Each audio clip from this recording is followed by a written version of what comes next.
सर्वात श्रेष्ठ दान कोणतं? ज्ञानदान. का? कारण की ते चोरीला जात नाही आणि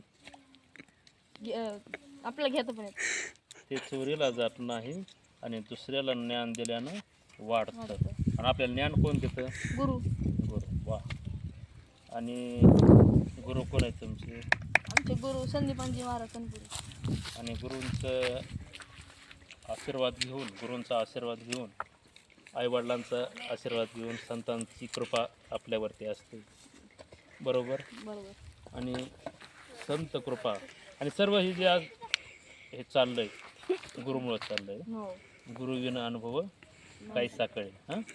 आणि सगळं श्रेय कोणाला देणार? याचं जे श्रेय श्रमदान आहे त्याचं सर्व श्रेय कोणाला देणार? म्हणजे आमच्या संस्थेचा 13 मार्चला वर्धापन दिन आहे. हां. त्याच्यामुळं मग मुलांना कळालं, त्याच्यामुळे मग साफसफाई केली. आणि सगळं श्रेय आपल्या गुरुला जातं. सगळं श्रेय हे आमचे वैभव महाराज आखाडे होतं का नाही त्यांना? हो. दुसरं आणखी कोणाला? ओम महाराज भालेकर. वा. धन्यवाद. रामकृष्ण. राम.